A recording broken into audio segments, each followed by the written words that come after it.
E aí, tudo bem? Vamos continuar então com o nosso estudo de número 4, a maior de todas as guerras.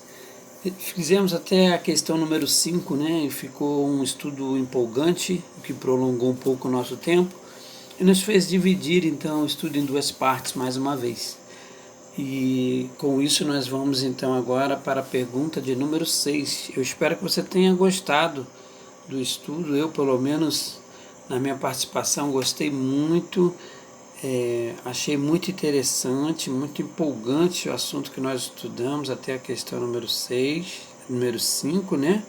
E agora então nós vamos aqui à questão de número 6. Que nomes são dados ao inimigo de Deus? Apocalipse capítulo 12, versos 7 ao 10. E houve peleja no céu. Miguel e seus anjos pelejaram contra o dragão, um dos nomes do inimigo. Também pelejaram o dragão e seus anjos, todavia não prevaleceram, nem se achou no céu o lugar deles. E foi expulso então o grande dragão, nós já vimos esse nome, a antiga serpente, também conhecido como serpente, que se chama Diabo e Satanás, o sedutor de todo o mundo. Ele também é sedutor, ele também seduz a gente ao pecado. Sim, foi atirado para a terra, e com ele seus anjos, e então ouvi grande voz do céu clamando: agora veio a salvação, o poder e o reino do nosso Deus e a autoridade do seu Cristo, pois foi expulso o acusador, outro nome do inimigo aí, acusador de nossos irmãos, o mesmo que os acusa de dia e de noite diante do nosso Deus. Apocalipse 12, verso 7 a 10. O inimigo de Deus é chamado no Apocalipse de diabo, palavra grega que significa caluniador, mentiroso, e Satanás, palavra hebraica que significa adversário. Em sua rebelião, o inimigo causou divisão entre os anjos celestiais e tornou-se adversário de Jesus Cristo. Ele também é apresentado como dragão e serpente. Essa não é a descrição de sua característica física, mas de uma atuação incessante de ataque e oposição a Cristo e a sua igreja. Então, esses nomes que são dados a ele fazem referência à posição que ele se colocou contra Deus, contra a igreja de Deus, contra os seus descendentes, contra Jesus, que é o Filho de Deus. E aí ele vai assumindo, então, esses nomes que são as características da condição real dele, né? Na verdade, a gente sabe que Satanás era um grande anjo, portador de muito poder, um anjo, inclusive o nome Lúcifer, né? Lúcifer, anjo de luz, quer dizer, era luz, era claridade, era brilho, era tudo que reluz, né? Ouro, prata, tudo sempre muito lindo, diamantes. Então, e ele de repente agora, ele após o pecado, assume esses novos nomes. A gente vê que Deus tem esse hábito na Bíblia também de mudar o nome das pessoas quando elas mudam de atitude. E aquilo que era lindo, maravilhoso e perfeito, como diz lá no profeta, num dos profetas, né? Tu que eras querubim, se vestia com de maneira diferenciada, e pedras preciosas, né? E então era perfeito diante de Deus, né? E agora assumem essas nomenclaturas que dão referência à inimizade, a alguém que persegue, a alguém que mente, a alguém que engana. Qual é a principal obra de Satanás? Acho que acabei respondendo, né? João capítulo 10, verso 10. Aqui o capítulo de João diz o seguinte nesse verso: o ladrão vem somente para roubar. Então o ladrão só pensa nisso, né? Em roubar, matar e destruir. Mas Jesus veio para que nós tivéssemos vida e vida eterna e em abundância. A primeira parte aqui do verso fala sobre o ladrão, né? Representando também aqui Satanás, né? Que ele vem somente para roubar, matar e destruir. Então ele quer roubar o seu direito à salvação, ele quer destruir a sua vida, a sua família, né? Ele quer te tirar do céu e ele quer te matar também. Não se engane não. Cada vez que nós estamos andando no pecado e desprezamos a salvação em Cristo, ele tenta tirar a nossa vida nesse momento a fim de que a gente não possa ter a oportunidade de salvação, né? Porque a condição em que nós descansamos ou morremos, a primeira morte, é a condição que nós nos encontraremos diante do Senhor no seu retorno, ou salvos ou perdidos. E a gente uma hora pode estar salvo, mas uma outra hora podemos cair em alguma armadilha e nos rebelar contra Deus e naquele momento estar perdido. E é nesse momento que ele tem vontade de tirar a sua vida e tirar a minha vida, né? Ele já tentou isso comigo algumas vezes, são experiências dramáticas, não é a hora da gente entrar nesses testemunhos, mas eu aproveito para agradecer a Deus por poder estar aqui com vocês hoje ainda com vida. Deus tinha essa missão para mim, confiou no fundo do meu coração, ele sabia que havia um espaço para ele, então me libertou de todo esse mal. Mas se Satanás tivesse alcançado os planos dele para mim, com certeza eu não estaria aqui hoje falando com vocês mais. Derrotado por Jesus, aí continuando, né, a questão 7, depois que a gente viu a resposta, né, matar, roubar e destruir. Mas derrotado por Jesus na cruz, como descrito lá em Colossenses 2, verso 15, resta ao inimigo expressar sua rebelião por meio de uma obra de engano e destruição, que conduz seus seguidores à completa ruína. Então é isso que ele quer, arruinar a nossa vida, porque se a gente estiver arruinado, né, principalmente se for arruinado espiritualmente, aí sim ele tem a vitória sobre, pelo menos sobre nós. Sobre Jesus ele não consegue mais, sobre Deus, sobre as hostes celestiais que se encontram com Cristo, seus exércitos, ele não consegue mais vencer. Mas ele ainda tem a oportunidade de nos derrotar se nós não estivermos firmes na rocha que é Jesus. Então essa será sempre a obra de Satanás durante o pouco tempo que lhe resta. Olha que maravilha, ele tem pouco tempo. Apocalipse 12, 12, vamos ver aqui o que está escrito em Apocalipse 12, 12. Vou até aproveitar que a minha Bíblia já está aberta em Apocalipse 12, só eu achar aqui o verso 12. Por isso festejai, ó céus, e vós os que nele habitais. Ai da terra e do mar, pois o diabo desceu até vós cheio de grande cólera, sabendo que pouco tempo lhe resta. Isso está lá em Apocalipse 12, 12. A pergunta 8, então. Quais são os dois enganos mais sutis de Satanás? 2 Coríntios, capítulo 11, verso 14 e 15. E não é de admirar, porque o próprio Satanás se transforma em anjo de luz. Não é muito, pois que os seus próprios ministros se transformem em ministros de justiça, e o fim deles será conforme as suas obras. Isso é muito, muito, muito, muito sério. O próprio Satanás se transforma em anjo de luz. E como identificar Satanás, já que ele está com aparência de anjo de luz? Quando Satanás tentou Jesus no deserto, ele usou a Bíblia o tempo todo, né? Para Jesus ser lançado do pináculo do templo, porque Deus daria a ordem que os anjos o protegessem. Assim não estava escrito? Para que Jesus transformasse o pão, porque Deus não deixava faltar o pão, o alimento, aos seus.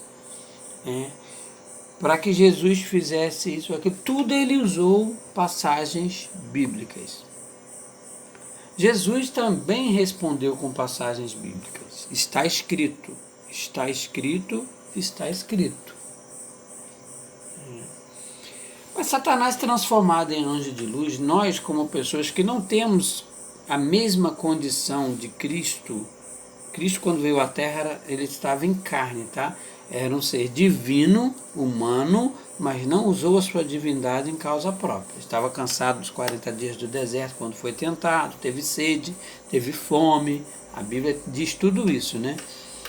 Mas nós, como seres humanos, nascidos do pecado e nascidos sob a bandeira do pecado, sob a bandeira do mal, sob a bandeira do diabo, porque ele é o príncipe desse mundo, até Jesus retomar para si, né?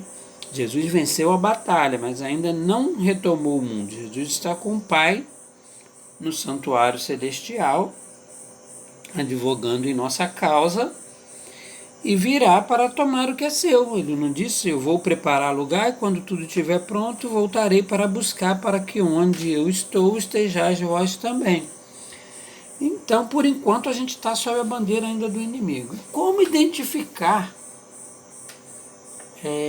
essa situação? Como é que eu vou saber que é Satanás? Tem uma passagem bíblica, Apocalipse, agora eu não me lembro. Eu me lembro da passagem, mas não me lembro onde ela está escrita, tá? Mas você pode pesquisar aí no seu Google depois e confirmar o que eu vou lhe dizer agora. A lei e ao testemunho.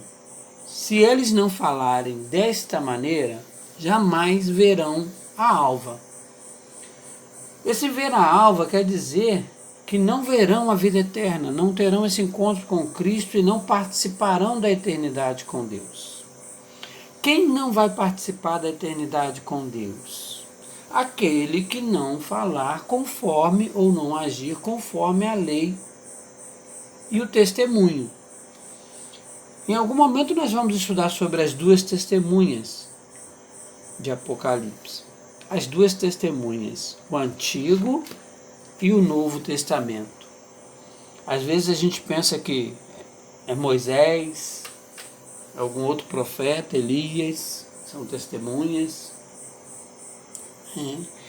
porque a gente acredita que eles já estão no céu, que é um outro ensino, que a gente tem que rever esse conceito de quem já está no céu. Jesus ascendeu o céu e disse que nós estaremos esperando. Tá? Mas as duas testemunhas, a lei e ao testemunho. A Bíblia é testemunha porque ela nos ensina a verdade. E ao mesmo tempo é nela que está a palavra de Deus, que foi escrita com o próprio dedo de Deus, chamada 10 Mandamentos. O diabo jamais conseguirá agir em conformidade com os 10 mandamentos. E eu não estou falando de 9 mandamentos, eu estou dizendo 10 mandamentos. Tá? Então nós vamos nos aprofundar mais à frente. Mas o verso diz que não é de admirar, porque o próprio Satanás se transforma em anjo de luz. E não é muito, pois que os seus próprios ministros se transformem em ministros de justiça, vão ter aparência de justiça, aparência do bem, mas não estarão em conformidade com a lei de Deus. Por isso você precisa estudar a Bíblia, precisa conhecer o Apocalipse, saber do que Apocalipse se trata. Apocalipse se trata da revelação de como serão as coisas nos finais dos tempos, que acontecimentos e que questões ou situações você será levado a viver, qual vai ser a sua escolha.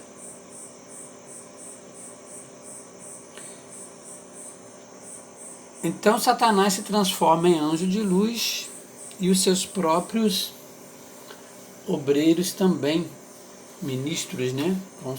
Também se transformam em anjo de luz. Não se deixe enganar, coloque-os à prova. Se eles não falarem conforme a lei e ao testemunho, eles já não passaram no primeiro teste. A Bíblia tem vários testes para a gente fazer a respeito dos ministros que dizem falar em nome de Deus. Tá? E não é legalismo que eu estou aqui falando. Eu estou aqui falando sobre pessoas que falam em nome de Deus, mas não têm uma vida em conformidade com a vontade de Deus. Mas vamos adiante. Quais são os dois enganos? Esse é o que a gente acabou de ler aqui, né? 2 Coríntios 11, 14, 15. Então Satanás tem essa condição de se transformar em anjo de luz. Você vê aí, né, uma serpente, símbolo do inimigo, né? Mas um animal também criado por Deus, lindo, e após ter se permitido ser usado, foi amaldiçoado, e Deus então limitou, né, ela a essa condição que a gente conhece hoje de cobra. Mas a serpente era um animal, pelo que a gente vê, um dos animais mais lindos que Deus criou, né? Contra quem Satanás está enfurecido nesses últimos dias? Apocalipse 12, 17. Acho que eu já falei a resposta. Se eu não me engano, eu já disse essa resposta, né? Apocalipse 12, 17. Irou-se o dragão contra a mulher. Dragão, Satanás, mulher, igreja. E foi pelejar com os restantes da sua descendência, descendência da mulher.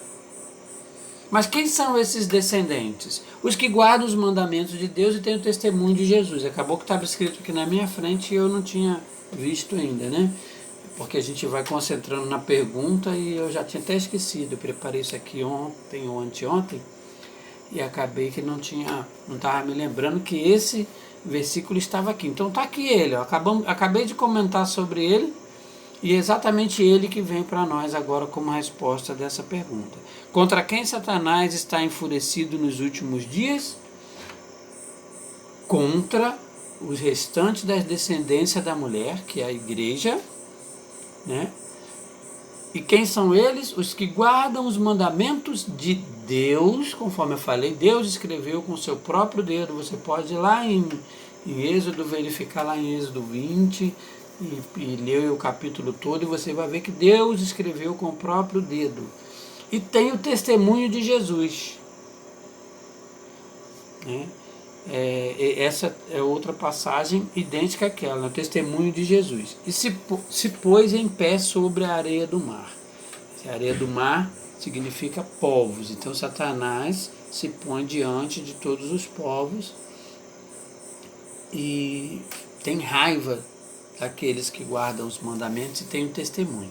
Você entende porque muitas vezes o diabo não quer que você estude a Bíblia, não quer que você entenda? Porque se você conhecer essa verdade, você vai saber contra quem você está lutando e que posição você tem que tomar. Não é uma questão de ser adventista ou ser de outra religião.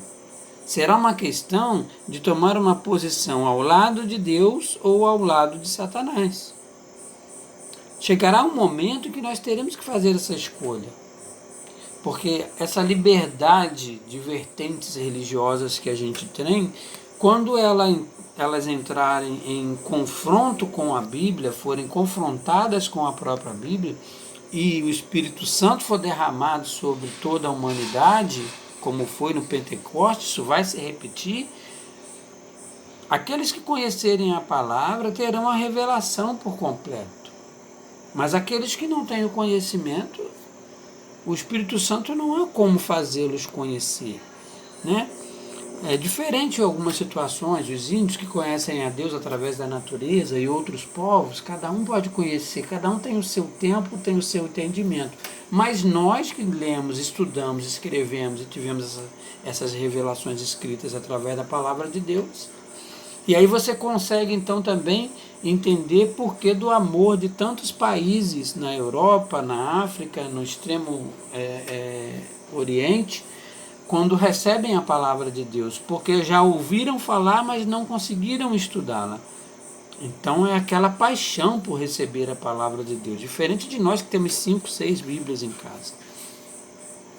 Então, contra quem Satanás está enfurecido? Contra os que guardam os mandamentos de Deus e têm o testemunho de Jesus. Então ele não está enfurecido com determinada igreja, ele está enfurecido com determinado povo, com o povo que conhece a verdade. Porque é a verdade que liberta. E ele tem raiva desses que estão livres. A ira do inimigo se manifesta contra a descendência de Deus, a sua igreja na terra, que guarda os mandamentos divinos e tem o testemunho de Jesus, que se caracteriza pelo dom profético, como está escrito lá em Apocalipse 19, verso 10. Apocalipse 19, verso 10. Deixa eu abrir aqui para a gente ver. 19, verso 10. Prostrei-me ante os seus pés, para adorá-lo. Ele, porém, me disse, aqui João estava encontrando com um anjo, tá?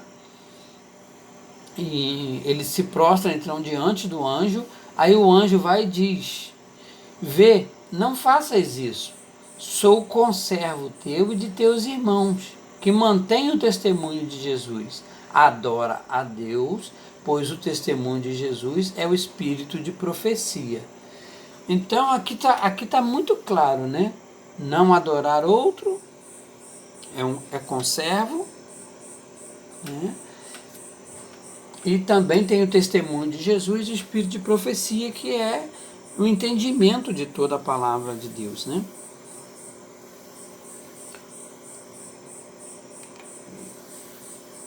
Aí a gente encerra aqui então essa questão número 9, de contra quem Satanás está enfurecido. Podemos simplificar também da seguinte forma, ele está enfurecido com aqueles que conhecem a palavra, que têm a revelação da palavra, né? E que fazem uso da Bíblia e estudam. Qual é o conselho de Jesus para nos proteger e nos libertar do mal? João 8,32. E conhecereis a verdade, e a verdade vos libertará. A verdade é mais do que um conceito teórico. No Antigo Testamento, ela é um princípio do caráter de Deus. Quer dizer, o caráter de Deus é revelado através da sua lei. No Novo Testamento, descobrimos também que a verdade é Cristo. Foi Ele quem disse, eu sou o caminho, a verdade e a vida. João 14, verso 6. Fechamos a 10, porque eu falei bastante sobre esse assunto, né? Conhecereis a verdade vos libertará. E Satanás tem raiva de você por isso, porque você é um conhecedor da verdade. Por intermédio de quem podemos vencer o inimigo? Olha que pergunta interessante. Por intermédio de quem podemos vencer o inimigo? Lembra que lá no início eu falei, Jesus venceu, ascendeu aos céus, está à direita de Deus Pai, intercedendo por nós no santuário celestial, e por enquanto nós estamos aqui à mercê de um mundo que ainda está sob o domínio do mal. Mas por intermédio de alguém nós podemos vencer. Você já sabe quem é, né? Apocalipse 12, verso 11. Porque muitos dos judeus, por causa dele, voltavam crendo em Jesus. Então aqui acredito que esteja sendo falado, eu separei o versículo, está fora do contexto, eu acredito que esteja sendo falado a respeito do batismo, né? E João pregando no deserto, então os judeus voltavam do deserto crendo em Jesus. Mas deixa eu confirmar se é isso mesmo, para eu não falar diferente do que a palavra diz. João 12, verso 11, vamos ver o que está escrito antes do verso 11.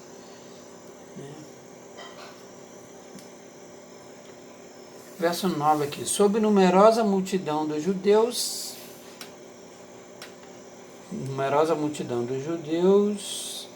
que Jesus estava ali.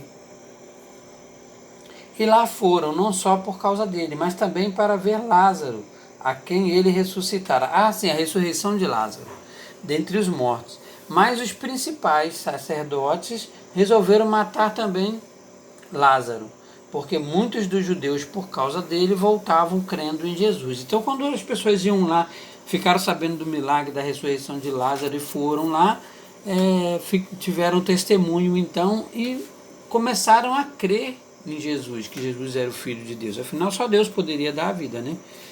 Então, o nosso grande segredo para vencer é nos apegar a Cristo, pois ele já venceu Satanás nas tentações no deserto, na cruz, e completou sua vitória ao ressuscitar dos mortos.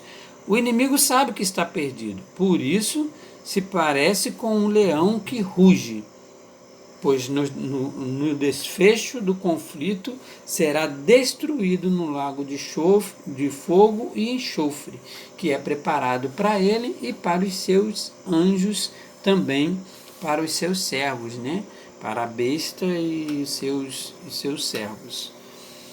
Então, que façamos esse compromisso de entender que o mal se originou no céu, que um anjo que desejando assumir o lugar de Deus tornou-se Satanás. Eu me comprometo a permanecer em Cristo, que venceu na cruz e me capacita a viver de acordo com a sua palavra, a Bíblia Sagrada. Que esse possa ser o nosso compromisso. E foi um estudo muito gostoso de se fazer. Espero você no próximo estudo, o estudo de número 5, que será o maior resgate, né? Nós teremos esse aí então para estar estudando. Querido Deus, amado Pai, perdoa-nos, ó Deus, porque no intervalo nós não pedimos a Tua bênção, mas sabemos que o Senhor estava providenciando bênçãos especiais para nós, assim como nos orientou, nos mostrou na Sua palavra, que nós possamos ter o entendimento. Permita-nos, ó Deus, refletir sobre o que estudamos, ajuda-nos a colocar a cabeça no travesseiro com a paz de Cristo e que assim nós possamos receber dos céus as orientações que nos faltam para compreendermos esses assuntos, que no final das contas parece tão fácil que a gente acaba desprezando um compromisso que o Senhor pede que tenhamos contigo, que é de observar os teus mandamentos e ter a fé em Cristo Jesus, nosso Senhor. Abençoa cada um que está acompanhando este curso e que nós possamos um dia nos encontrar na presença de Jesus e ter a alegria de nos reconhecer como pessoas que fizemos tudo isso juntos e nos chamarmos irmãos em Cristo Jesus, nosso Senhor, em nome de quem nós oramos hoje e sempre. Amém. Que Deus te abençoe e até o nosso próximo encontro.